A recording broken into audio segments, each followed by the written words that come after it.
You were talking about money, right? Separate yourself widely from the pack moving forward. Is that something that you would be willing to have a discussion about? Because they didn't get it. They were probably like, didn't get it. Yeah. To follow up with your clients, to generate more leads. You know what I mean? Always check to make sure you're recording. The record. Yeah. Clap and I need to start over and all that jazz. Oh, Lord. Yep. We're going 5, 4, 3.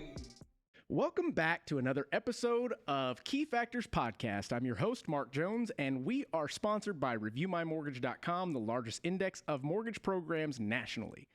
And this episode, guys, I want to kick off this new season with some guests that I've had on a previous episode that, in my opinion, are the experts in San Antonio's market, including luxury real estate and the who's and what's of what's actually taking place.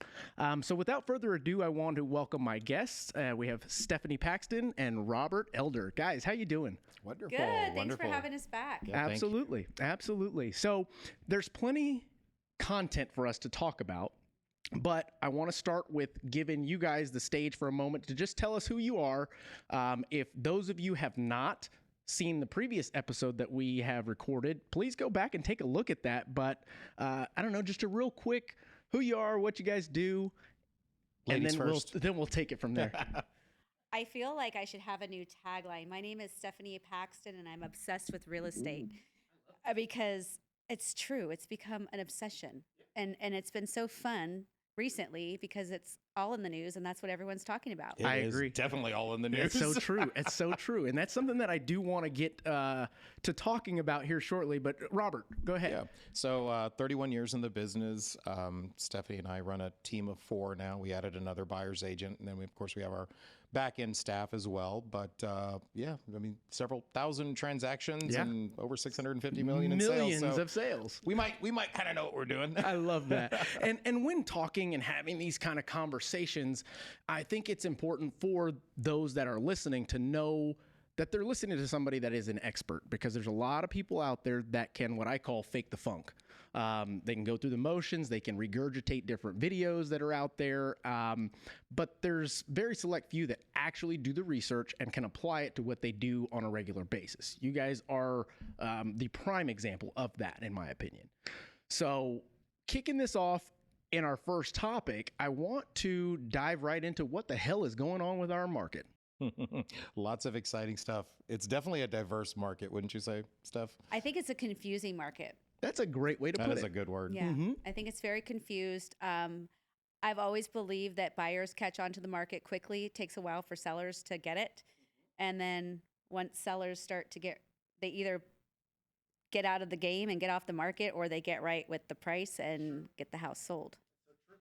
It seems like with sellers, it takes several months, maybe 3-4 months for them to really understand, oh, this is the new market we're in. We're still seeing several that are in the old market, Sure. mindset-wise, Yep. exactly. So they have these expectations of all these things that their friends might have experienced, but that ain't not the same. that ship sailed. It Yeah. sunk, as a matter of fact. So what do you, that leads me to a question. What are you guys doing when you do have the unrealistic seller? And I'm sure there's a lot of folks out there that are going to have this experience or are having this experience. Is they go to a listing appointment. The seller says, I believe my home is worth $400,000. Realistically, it's probably worth $320,000, and they won't take anything less. What do you guys do in that situation? So I think during our listing consultation, we hear what they're trying to say. And you learn really quickly who are real sellers and who aren't. And there are times where I've had people that are not necessarily real sellers. However, there's a chance because they have a unique property and somebody might pay that. However, you usually see that on the higher end. When you have just like a cookie cutter, property or something that's like in a typical neighborhood, the writing's on the wall. It's pretty clear. Pretty cut and dry. Data. Yeah. At the end of it's just data. She's great at data. She's a data geek. I'm not the data one, but it's like you put it in front of them, and it's like facts are facts. Correct. It just is. At this point, facts are facts. What would you agree? 8 months ago, facts were not facts. I Right. mean, you could have the data in front of you, and then And you'd get it's- some wacko. It's like, okay, I'll pay 100,000 more. Yep.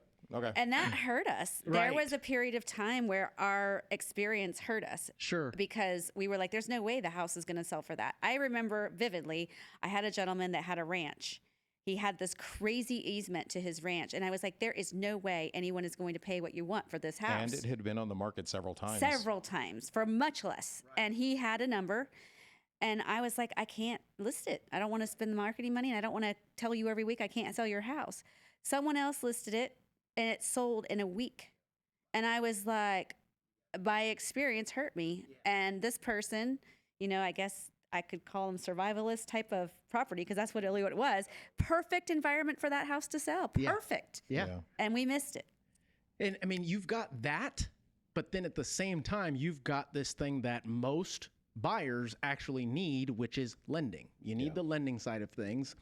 And we still have, and it's not a trend, it's just every once in a while you'll find a home that does not appraise for what it actually sold for. And somehow, some way, it's this huge surprise to everybody. It's like, guys, goodness. did anybody run the comps? Seller, did you got the comps to send me? No. Buyer, how about you?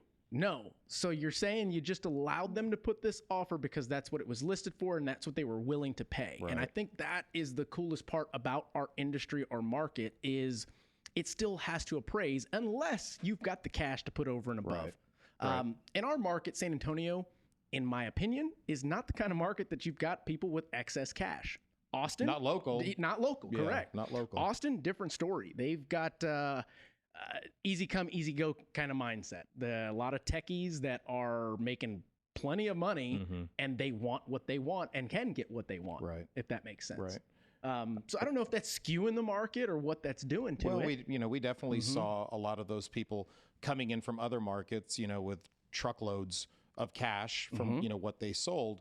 So I really think, like Stephanie said, that hurt our market. Sure. I mean, it really, really did. It just made it very different. Yeah. And like she said, we lost several. We definitely easily lost It over took us a couple of 150,000 times, yeah. in income. Yeah. Because we know what we know from experience, but it just at that time didn't help us. Right. But now the funny thing is, now we're going back to the experience because the market has changed. And that's I think an awesome thing about this shift that we're seeing, because in my opinion, we're not seeing a crash, nothing close to a crash, Not even remotely. but not even remotely. But yet, all you see is literally crash, crash, crash.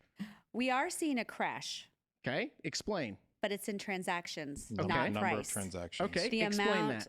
So when you look at the number of sales, they have gone down dramatically. What is it? 30%? Is that the number? I think nationally, Well, it's, well, and it nationally. depends. Locally, I haven't done the numbers in our local market, but yes, I think nationally it's been 30%, Okay. which is a huge number. Yeah. And those are lenders that don't have a loan. Correct. Those are realtors that don't have a commission. That's Correct. title company. So that affects A lot the of As a overall. whole. Yeah. So And you've got this confusing thing that you take a shrink in transactions, this ridiculous market that we just experienced and are coming out of, parlayed with a lack of inventory still. Yeah, it's still Still. a and lack for of years to inventory. come. For Right. years to come. So the definition of a switch in the market from a buyer's market or a seller's market to a buyer's market has a lot to do with inventory. Once it gets to about 6 months of inventory, that is now a buyer's market. There's too Correct. much inventory for the amount of demand that we have on the buyer side. Correct. We're at 1.2 months of inventory. And to your point, this is why I think it's the best time to buy I agree. because there are so many fearful people out there that are confused. Yep. This data is going to catch up Yes, ma'am. and people are going to know. But right now, they don't know. So if they put their house on the market and they don't get an offer, they're willing to deal Absolutely. big time. Absolutely. I mean, they will take 50 grand off their house like that because one, A, they didn't earn the equity. It just happened overnight, basically. And two, they got to make a decision quickly. And so that motivated seller right now, I mean, this to me, if I was a buyer, I would not be waiting for a crash. I would not be waiting for rates. It's not going to happen. right. And the Fed isn't going to U-turn anytime soon. We can talk about that No. if you want to.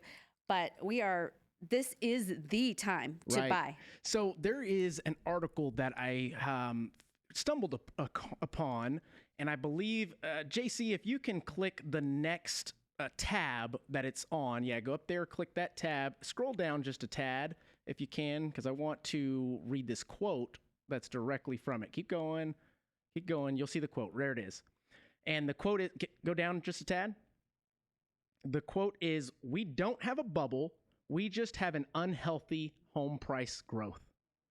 And I thought that was a damn good quote. It is. And that's a very truthful. Right. That came from one of the analysts for Housing Wire, which then goes on to talk about just what you said a moment ago. They're anticipating another growth in our market. Now, we can't speak for all the markets that are out there. Just real estate is always local, and this has and pertains to just our market. It's literally saying exactly what you're talking about because of the bent up buyers that are there, the amount or lack of inventory that we're seeing, and the people that are confused. So at a certain point, they're going to get off of that confused fence, jump into the market, and for 12 months, and it says about 8 to 12 months, you're going to see growth again in our values. Yes. Because those homes that are 1.2 months of inventory are going to shrink again unless we get more to the market. That's right. And I think the fourth quarter is going to really say a lot It is. because seasonally we're at the end of the buyers out there looking. So sellers at this point, I think they're going to be like, we're just going to stay. We're going to keep our low interest rate and stay where we are. Why are we going to trade it for a 7% rate, which I think is around the corner? And they're going to just stay put. And then the sellers that have to sell are going to sell. Right. And they're going to have to take deals because buyers are still not, they're trained now already to You're exactly right. There's so much. This is the funny thing. We're in a period that no one has ever experienced. Yes, uncharted territory. Exactly, for sure. it's uncharted For territory. Sure. So where all of these people are coming in and saying, "Well, this is going to happen. This is going to happen. This is going to happen." No, BS. No one really knows what's going to happen. But simple economics, supply and demand. What we know is supply is scarce. What we know is there's still a demand. And like Stephanie just said, when someone needs to buy, sell, move out, move in, whatever, they're just going to do it. They have to. It is what it is. They are not going to wait. Well, I'm going to wait for rates to go down. I'm going to take the job in San Antonio, Texas, and leave El Paso or wherever it is. Right. But I'm going to wait till rates. No, they just have to buy. Right. Suck it up, Buttercup. And I believe it's not a bad decision either because those folks that are doing that already know what they've gained when they sell their home. They're homeowners. They understand that by renting, you're going to pay expenses regardless, but you get none of that back. Right. And rental rates are up here right now. So this morning, I was listening to one of the podcasts that she turned me on to, Bigger Pockets. I love it. I love it. They're and now I pretty know damn why she educated. geeks out on it. Absolutely. There's really good data on there. And during the time from when rates have gone up, there's still been roughly almost a 12% increase in home prices. Right. It talks about that in this actual article too. I mean, it's the data for some odd reason is, and I can't say it's being suppressed because it's out there, but it's being foreshadowed by this gloom of crash.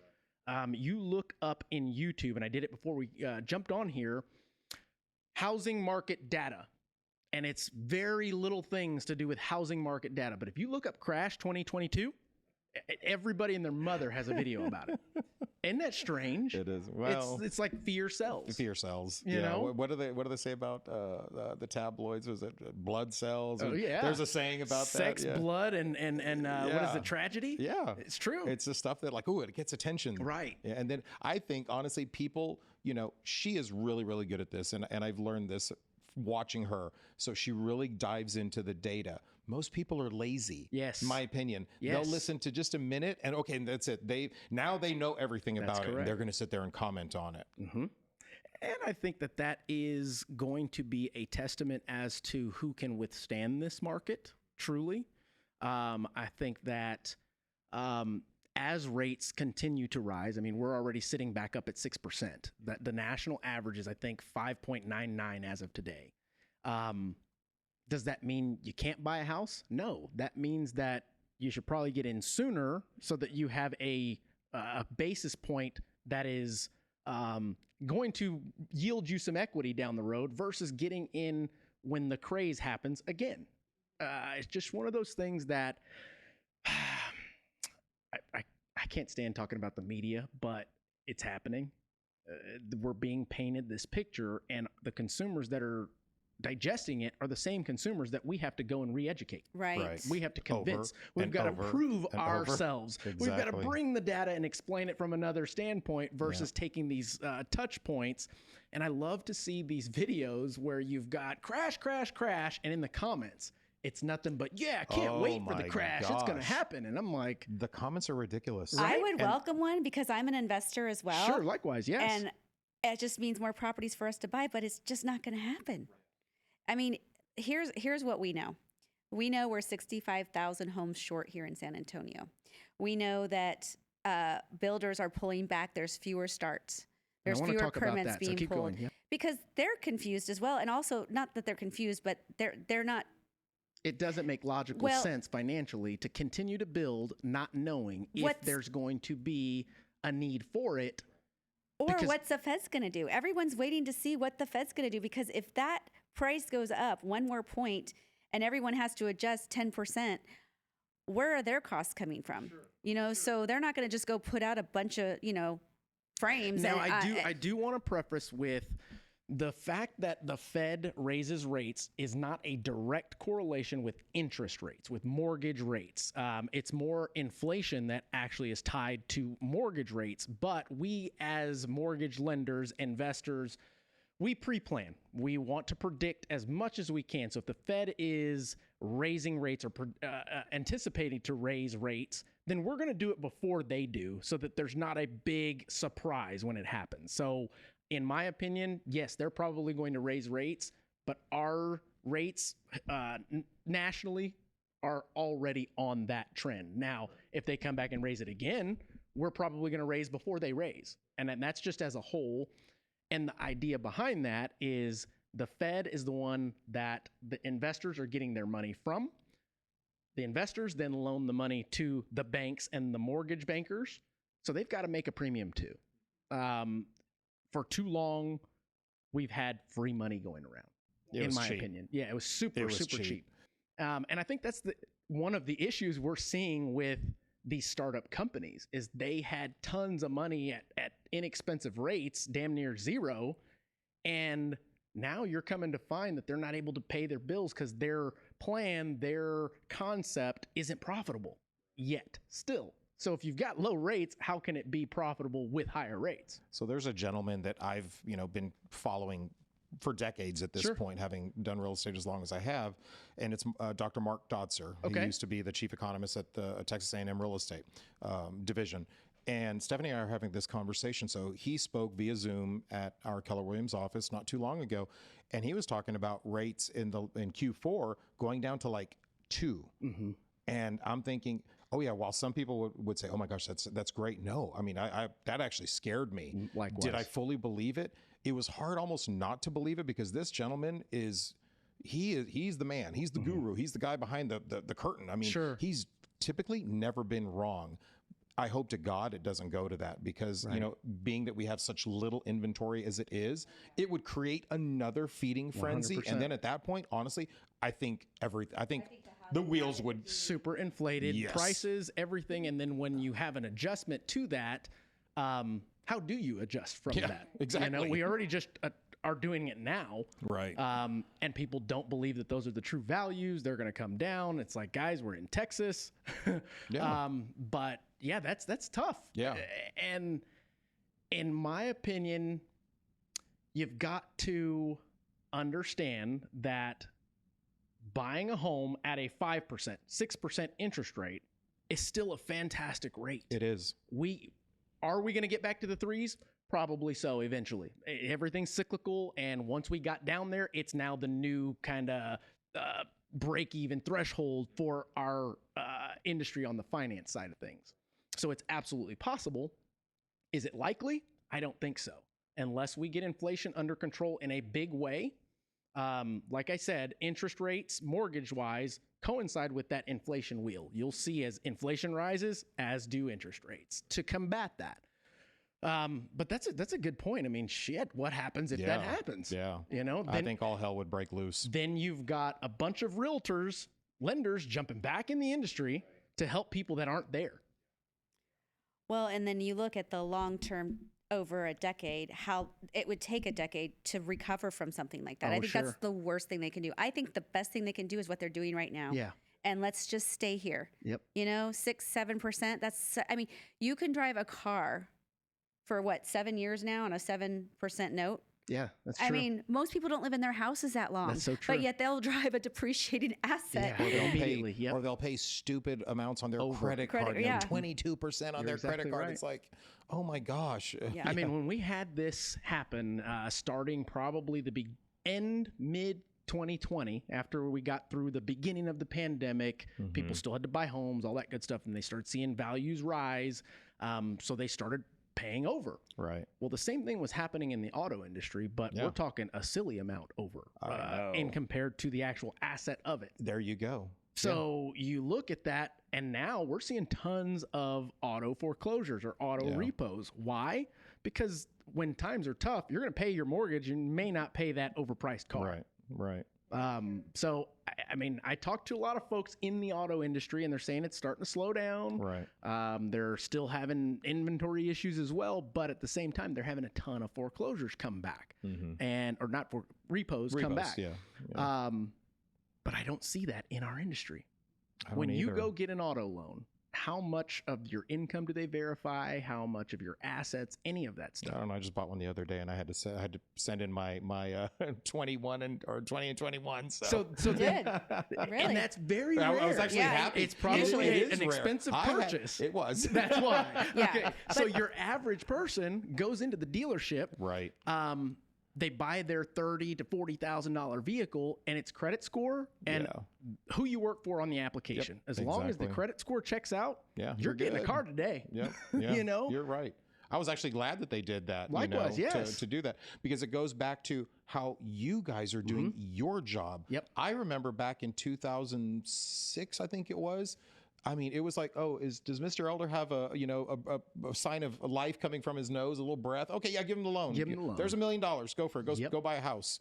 I agree. I applaud lenders having to go through diligent processes of making sure that people have the verifiable assets, income, and everything else, because it sets you up that, they can actually buy the home that 100%. They're buying it. And odds are they're probably not going to default. Right. God forbid something catastrophic happens. That's understandable. Right. But, they were just freely giving money out back in those days. It is just not the same environment right now. I agree. So let me address that part in the grand scheme of lending and the crash, and those kind of go together.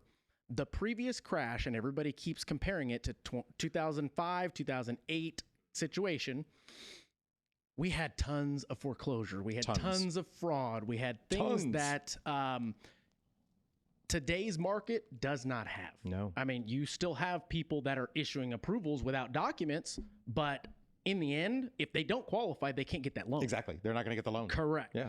And us doing the diligence on our side, one, it builds our level of expertise and knowing exactly what you're doing and what you can offer the customer. But I think the most important piece is you're not seeing the foreclosures. Wonder why. Well, and you have to also consider that for a year they couldn't foreclose. Yeah. So any kind of increase was 100% because there that were. That is number 3 then to what my list is, because essentially, if you couldn't foreclose, that's fine, but it also gave or opened the door for this forbearance program that they're going to keep access to. Meaning, if you fall on tough times like you were talking about, you can access your forbearance that they've already shown has worked to keep people in their homes and paying for their homes, because a lot of these forbearance, when it came due, they actually started paying their mortgage again. Yeah.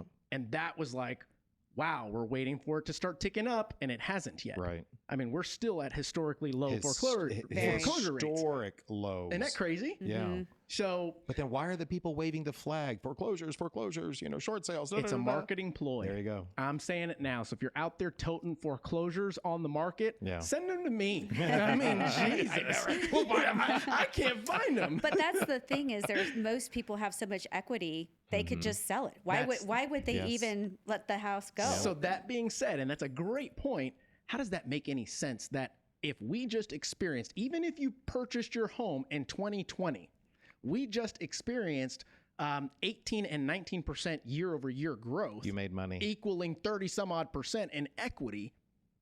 How are you going to let that go? Exactly. That's not even something somebody can do easily, if that makes sense. Like, even if you wanted to let it go, it doesn't make sense to do that. So, I mean, we've got a lot of things that I can't say it was due to our government or anything like that, but we put in place that can mitigate the amount of foreclosures that are hitting the market. We've got a lot of historic data in place to tell us that at least San Antonio, we're going to be all right for a little while. In addition to not only being all right, we're still going to keep growing, at least in the next 12 months or so, based on what I'm researching. I think the next 6 years, and to see the money getting put into the airport, I think it's going to bring more businesses, more opportunity here. So I think San Antonio is a great place to live, a great place to invest in long term. And then as soon as they put some kind of monorail fast track from here to Austin, it's over. I mean, look at how many people purchased here that were working in Austin. Could you imagine the opportunity that would open up having a system, a transportation system like that? That would, absolutely. The possibilities would be literally almost endless. And I consider Austin like the new Silicon Valley. And everybody's saying there's a crash there that's going to occur.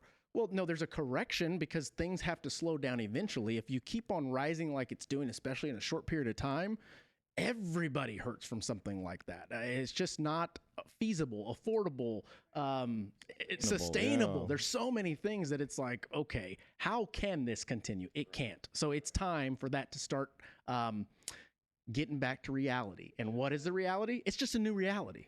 Well, and Austin is turned into, like you said, a Silicon Valley. It is a California. It's a New York. It's not, it's its own like state inside of a city. So it's not, you can't really, we get overflow from that, but it's not the same.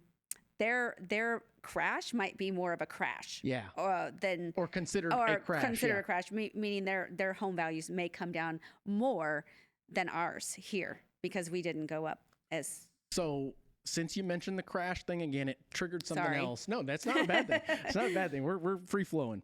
So the fact that we went up 2 years, total to 2 years, to about 32, 38% in home value.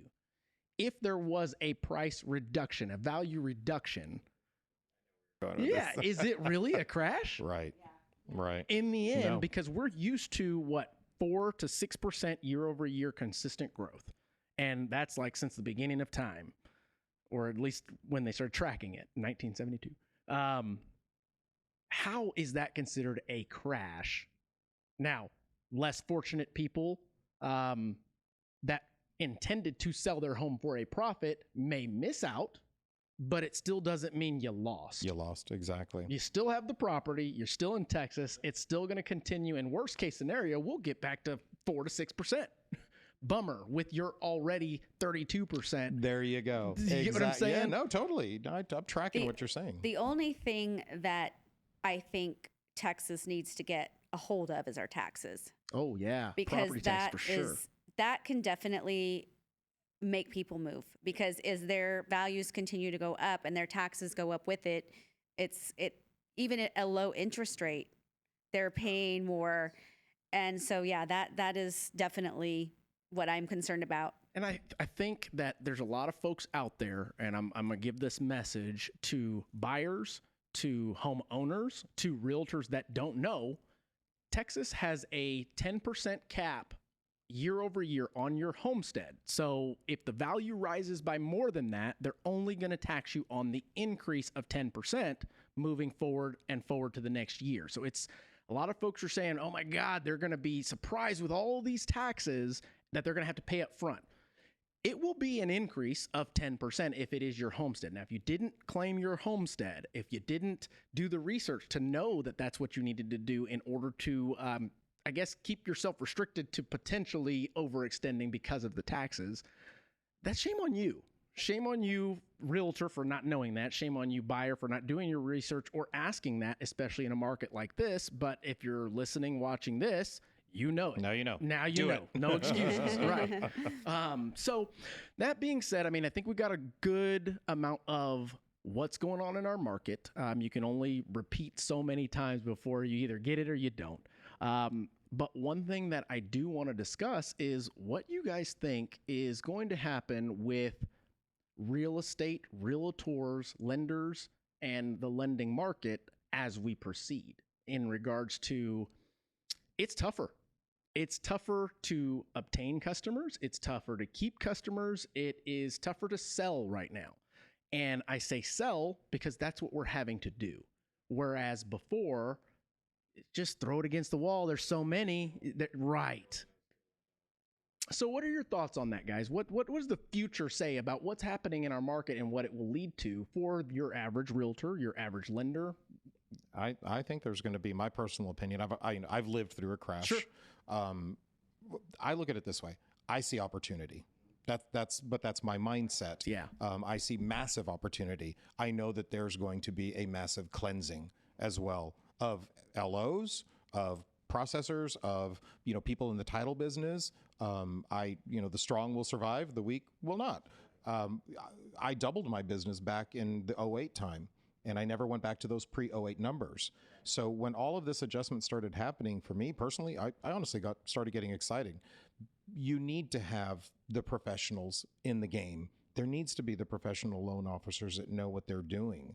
I don't see a downside in it. I mean, yes, the downside for the person that has to get out of the industry, but if you weren't making it when there was basically free money, you're not going to make it right now, or it's going to be very difficult. I don't know. What are your thoughts? I mean, I would definitely say the same. I will say that, because we make up such a big part of the GDP, I think that there's going to be new products coming out to keep stimulate. They have to keep things moving. Right. This is a temporary situation. Now, when you say keep things moving, can you elaborate on that? Because a lot of folks, and I can't say a lot of folks, but there's some folks out there that really don't understand that concept. Mm-hmm. Keep things moving. What do you mean? What's moving? So if money isn't flowing, then a lot of people are in trouble. We're going to be in for a depression. This is, so that's one nice thing about the lending side. You guys keep creating things like ARMs, for instance. That give people opportunities. Opportunities. And, we talk about dating the rate. Like, yeah, you might not like the rate you're getting in today. However, the beautiful thing about real estate is you can always renegotiate the deal. And so in 5 years, or it could be less, when that rate changes, if you can afford it now, you're in a great position. Right. So I think for realtors and for lenders, I think this is the time for the skill to shine. If you, know your market, know your industry, and it's time, get boots on the ground and work. I mean, it's just like you said, the free money is over. Right. And to sum up what she's saying there is our economy is built and backed by real estate. It is. Truly. I mean, any way you look at it. So much, so many jobs. Yeah. Real estate does. Because the crash prior to this had to do with real estate. I mean, the stock market, things of that nature are all intertwined with mortgage-backed securities. There's no ifs, ands, or buts about that. And I don't know if folks take that seriously, especially the ones that are actually in our industry. So if you were someone that was giving advice to one of these realtors or lenders, and I can come from the lender side, whichever, but what would you give in way of advice? Like, let's say, what are your top 5 things that someone can do to stay relevant and to stay in this business while this is taking place? And who knows how long it's going to last like this, right? I think I'm going to steal this from Tom Ferry. He says, no, be the knowledge broker. Okay. You have to know your numbers. You have to know what you're talking about. You need to be able to guide people and, hear them, listen to them, and see what makes sense for them. And I literally advised a client to not sell a house. I'm a realtor. That's what I do. I told her, when she told me her rate and their situation, I was like, you cannot let go of that asset. I was like, this is something that's going to help feed your kids and give you lots of stuff in the future. So it's truly coming from value and whomever you're in front of, educating them. And I think that's going to be the tough part, and have already witnessed this thus far, is if you're a realtor lender not getting business that you need to make ends meet, etc., is it in your best interest to give the right advice? Meaning, you may not be in the situation to sell this. You may not be the best thing for you looking at the big picture, but are you going to be able to, as a lender, as a realtor, be honest with knowing that you will lose out on a commission by giving this advice? Right. We've seen it time and time again where we're starting to now get listings that someone overpromised, underdelivered, because we call them COVID agents. You know, they kind of, in essence, got into business during COVID when anyone could sell anything. And they don't have that skill set. They don't know how to have that conversations. They have zero experience on the back end to deal with a shifting market, or really a more normalized market. And we're seeing stuff, where people will call, okay, well, sorry I didn't hire you the first time, but we're hiring you now. And it's like, okay, well, this is the process. Here's the roadmap to accomplish your real estate goals. And guess what? We get them to the finish line. Because they've got that realistic expectation that you probably have already given them day one, which is why they didn't go with you. They went with the feel good. They went with this dream, not reality. You guys were painting reality, and now they're coming back to reality. So that's a tough thing. What else? What other things? I mean, you guys went to Tom Ferry. What was that like? Oh, that was That was fun. really good. Huh? Really good. I tagged along. That's I was awesome. her plus one. No, I mean, and I think that pretty much every market that spoke, that was the beauty of that event, was we got to meet and hear people from all different markets: Arizona, California, Florida, some of the hot markets, and they're all seeing the things change. And that was basically a big part of the whole conference. Was this is opportunity, guys. This is to skill up and go out there and help people. This is the interesting thing, and I would never dare name this person by name. So people that have been through a changing, or a market that has changed, I think see things through different optics. So recently, a very successful agent in the city was very negative when we started talking about what's going on right now. And on the flip side, it's like I was very excited. And I had to really think about it. And later on that weekend, it hit me. And I told Stephanie, I was like, oh, this is why that person was so negative. They've not experienced. They just know one market, this craziness. And this is someone that's very, very successful. And I said, okay. I mean, I figured out they just haven't been through it. They have no basis to see it from a different perspective. Well, I'll give you an example that comes to mind at the moment, and it's more of a hypothetical, and I don't like doing hypothetical, but I'll paint you this picture. If you, as a lender, have built your entire business and your career on down payment assistance, bond loans, and zero down programs, well, you probably have a ton of people in your pipeline waiting to find homes. So therefore, can you survive on people waiting for that one house to pop up that's in their price range that qualifies for this bond program, to be able to cash in your paycheck? Or do you have to broaden your horizon, learn new programs, start offering a different segment of what the whole has to offer? Like you're talking about, we've got plenty of programs out there. But if your demographic is the one that can't qualify for anything over $200,000 and some odd, you're going to be waiting for a little while. Or you have to be able to say the hard news, which is you may need to move on the outskirts of San Antonio, which there's nothing wrong with that. Right. You look at LA and any other city that has grown outwards. Right. That's how it happened. Yep. USDA is around for a reason, 100% financing right on the outskirts for a reason. So I have a question for you, because this is something that I find so perplexing when you look at a home and the equity, and it's everyone's biggest investment, but yet they don't have a relationship with a lender that says, hey, Mark, I'm thinking about buying a house. I might be a year out. What do I need to do today? And what options should I be looking for? Is there going to be a 40-year mortgage? Is there an ARM that you would recommend I have? Is there a down payment assistance program? Something that you could tell them, like, this is the best plan for you. Like, we go to financial advisors, we talk about how to retire, But homeownership is getting complicated, more complicated by the year. And you should be the first phone call.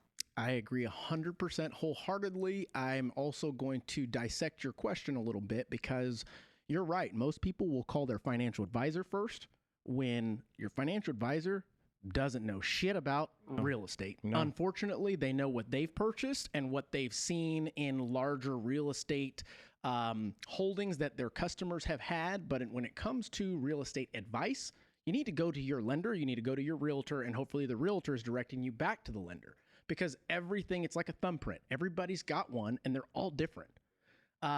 There's plenty of options out there. It's all about what your scenario is.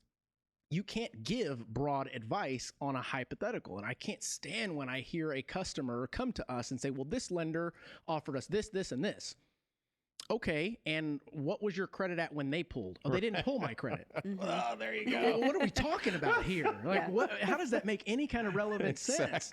Let's actually pull your credit. Get me your documents. Let's jump on a Zoom call so that I can share my screen and show you exactly what your options are, articulate how they work, what the benefits are, and how to take that leverage in the equity that you currently have. As it pertains to you. To you. Is your goal to build a portfolio? Is your goal to just get out of this one to the next one? I mean, I think the answer to your question is number one, getting them 100% to an expert lender. And then on the lending side, it's truly asking more questions with the right data in front of you. There's no other way. I mean, I have been a lender for quite some time. I say, and I believe that I'm pretty damn good when it comes to figuring out scenarios. But I can't give you some hypothetical based on a blanket statement. There is no one size fit all. Is there scenarios to where we can't offer them something? Plenty. But in those cases, you still show them what they need to do in order to achieve their goal. And how much does that cost them? It costs them nothing. Exactly. Nothing. It costs you a credit pool, which today you do not get dinged more than 1 to 2 points, and they're temporary and they go back to your credit score. If you're concerned with a point or two on your credit report, chances are you don't have good credit. I'm going to be honest. And even still, my goal is to show you how to raise that score. So it takes you 2 points temporarily to show you how to raise it 50 to 100 points. Right. There you go. What's the it's outcome? nothing but upside. It's all upside. It's all upside. But I don't know why people are afraid to do that or why they believe they need to go to the financial advisor first. It drives me insane when I see financial advisor. Well, my financial advisor said this. You do realize that your financial advisor gets paid on how much you have on holding with them, right? So they're never going to tell you to take money out to go and buy a property. They're never going to tell you to take money out to do probably what you need to do with that money. It's always, well, let's move this around to a more aggressive fund, or let's move this around to a less aggressive fund. That's the solutions. Right. Unless you're talking to my financial advisor, he's like, you're always outperforming me. Just keep buying real estate. Just keep buying real estate. I think that's my point. And He actually told her that. I believe that. I believe that. He's like, you're doing better than me. Go buy another house. Yes. And there's so many scenarios that I think for years, and even when I was doing investments and whatnot for Chase, I would refer to my financial advisor thinking that he had all the answers. They didn't. As I grew in the industry, come to find out, they know about stocks, mutual funds. Most of them can't tell you what the market's going to do because they wouldn't be doing what they're doing if they did. They'd be playing the market and building their actual portfolio, not gambling with your money. Do you? Sorry. It's true.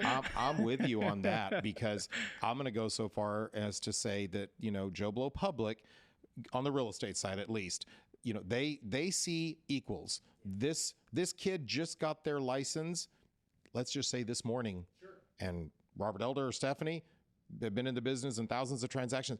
To the consumer, they're both licensed. Yeah. That's it. They're in their minds, they're equals. Same thing with you.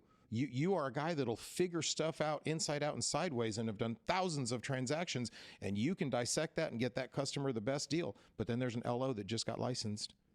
I guarantee in the consumer's mind, they're the same. And it's the same thing with a money manager as well. I mean, there's someone years ago that this guy literally could not pay his car and his mortgage or his rent or anything else. And then one day he calls me up all excited and he's like, hey man, I got my Series 7. I'm going to do, and I'm just like, the fuck, you're touching my money. Exactly. But going back, Truth be told, and before you do, truth be told, I was licensed with my Series 7, 63, all of those licenses. Once I got them, I'm like, wait a minute, you want me to sell mutual funds? Like, what?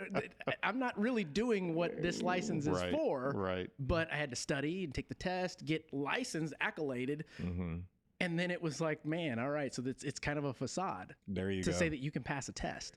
Everything else after the fact is on you. but going back to you're free to get this information. I'm You're buying- available. Available. I'm not free. I'm Okay. very expensive. Available. But I'm sure they have someone that they could talk to that would give them like a plan Oh, of absolutely. action. And you're buying your biggest asset ever that's going to house you, raise your kids, hopefully, grow equity to where you can leverage that however you want. I just don't understand. Like, I drive around, I notice things. I see apartments going up everywhere. The apartments, these investors, these big companies, BlackRock buying up all these properties, they know what's coming. And I They believe that know. they know because they're creating it. Well, Truly. true. But it's like, is being a homeowner going to be a luxury item? Man, that's a good question. And if so, you need to get on top of it now. Absolutely. I don't know why, Mark. I have this thing in my gut right now that's just on fire. Like, wake up, people. Mhm. You've got to, if this is homeownership, is something you want, it's not like our parents. Yeah. This is It's so true. you have to plan, you have to commit, and it is a process. And once you're in, Right. you're in the club. There It is a targeted group sector that believes that millennials, I make the cut. Us millennials don't want to be homeowners. We just want to rent our piece and have everything taken care of for us and just pay our rent because we don't want to be stuck Tied somewhere, down. tied down. And that is so wrong. But yet I saw this interview, I think it was on 2020 or Dateline or one of them, that's talking about investors building communities, beautiful homes, No joke. and they're only for rent. They're all rentals. They're I all find that rentals. mind-boggling. Yeah. Entire subdivisions. Yeah. It's nuts. And as crazy as it sounds, they wouldn't do it if it wasn't happening. There you go. And it just speaks volumes to the mindset that I guess enough millennials, enough Gen Zers are doing that is now a thing. I mean, Well- you couldn't do that 20 years ago, 15. No. There's no way somebody They would have wanted taken to that risk. be a homeowner Yes. back then. Yes. I mean, it was an absolute badge of honor for our parents to say we're homeowners. Yep. Like, and they wore it with pride, as they well should have. Right. And nowadays, it's the complete opposite almost. But It's but kinda when you look weird. at who's pushing that, I love Grant Cardone, but he's one of the biggest apartment purchasers So true. in the world. So true. He's going to push rent. Is he wrong for it? I don't think No. so. I think he's not taking advantage. I call it capitalizing on what is there. 100%. Others can't. He can. One of his talks, he said, poor people will always be poor. And that's what he, has made money off of. Because when you're in that rent cycle, you aren't growing equity. And I know it's like beating your head against the wall trying to tell people that, but people don't understand the power of equity and what you can use with it. You can leverage it. You could pay for college. You can, buy other houses with. There's so many things you can do with it. But they're taking that away from us. They're taking it away from the average person to grow wealth and be able to retire. It's like, So and there's I'm not a conspiracist, but No. it's. I'm a conspiracist. There wouldn't be conspiracy but if I there mean- wasn't actual conspiracies. I mean- it wouldn't be a thing. But there's two things that you said there that I wanted to hone in on.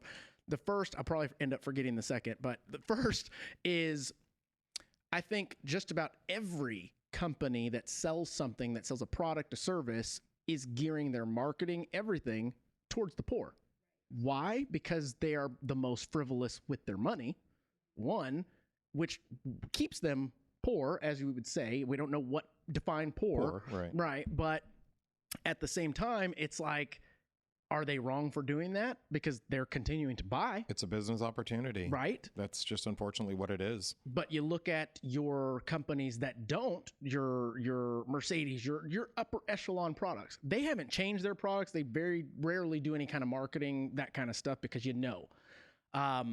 that they're selling to somebody that takes care of their stuff, or hopefully takes care of their things, that value money, value their time, which is why it's all about convenience and things of that nature. Whereas the other things, it's all about just marketing the next ploy, the next imagery that is for the moment, the next hot topic. That's what they're going to use to push, because that's what the poor consume. Does that make sense? I figured I would forget the second thing, and I did. Well, and if you're a millennial and you don't want to be tied down, guess what? You can rent your house out. Yes. So I just feel like I am such a believer in homeownership. I see the wealth that it's built us. Right. Same here. And right. I'm just like, if you truly want to have a chance in this economy, in this world, it's real estate, guys. It's real estate. Get with Mark, talk to him, figure out a plan, buy real estate. It truly is the ticket. And I've said this before. I don't think it was on a podcast, but the way to wealth is real estate these days. I think, you know how they have wealth classes and things of that nature. I think that should be redefined, whether you're a homeowner or not, versus rich or poor. That's that's a good true. one. You see what I'm saying there? Yeah. Because That's a damn good at one. the end of the day, let's say our parents' that were able to get and buy real estate and hold it, that now became a generational wealth that trickled down and trickled down and trickled down. The next relative or the next person in that chain is also going to go and buy real estate because they saw what this benefit did to them. You hit the nail on the head. So Ernest, one of our clients, he's a nurse in California. And we've been working with him for, I guess, almost 5 years, to see what this gentleman has built on his nurse, California, mind you, salary is mind-blowing. And, yes, they've built specs here that we've sold, but then he goes off and he'll build, a duplex or a fourplex. And I mean, he has learned how to leverage his money, and I'm so proud of him. And what you just said, though, is what just transpired 2 days ago. His son, 23 years old, just sold his first flip through us as well. Why? Because he saw dad doing it. Right. And so what do you think that's going to do? Now, he's all excited to get the next The one. next one. That's but right. You literally hit the nail on the head. So he saw the example and he's following suit. Right. So on the flip side of that, though, one of our clients, an attorney who inherited many, many, many rent houses from his grandfather, who had them for forever, Sure. let's just say. One day he told me he's had 4 generations of the same family in one of their houses. And why is that? Because they saw what mom and dad did.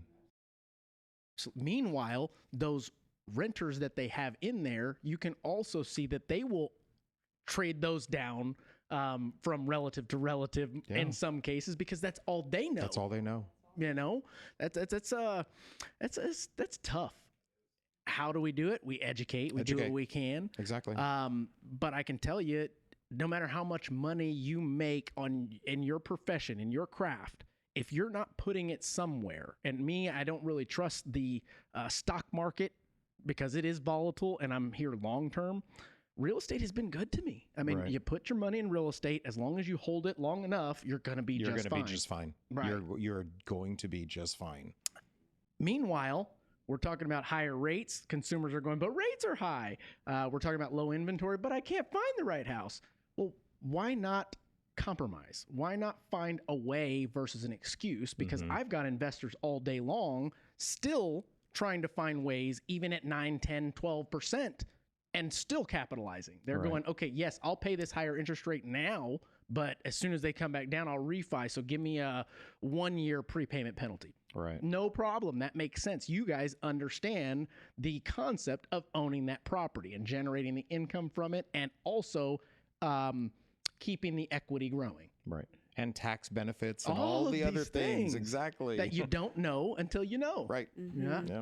Yeah. Man, this has been good. I always love these talks yeah, with this you, has man. been good. You get the paint. Let's see. Is there anything else that you guys want to educate the listeners on? Anything that you want to give them that's relevant to what's going on? Anything that you guys got going on? By all means, this is your moment. You know, I think now more than ever, the consumer, whether they're a buyer or seller, they really need to make sure that they vet who they're hiring, that they vet that person, and that they are that consummate professional and knowledge broker, like she said, and that's who they're hiring, because we are going into a different time. You know, I'm going to say it again.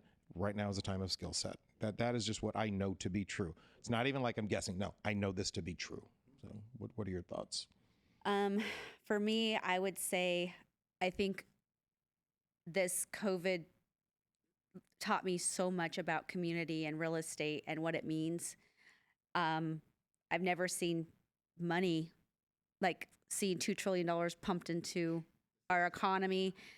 And some of this money was so easy. I come from a hardworking background with hardworking parents, and I know the value of a dollar. And I feel sad because so many people don't know the value of a dollar, because some of it was just given Easy come, easy go. or earned through, you know, some of these Credits.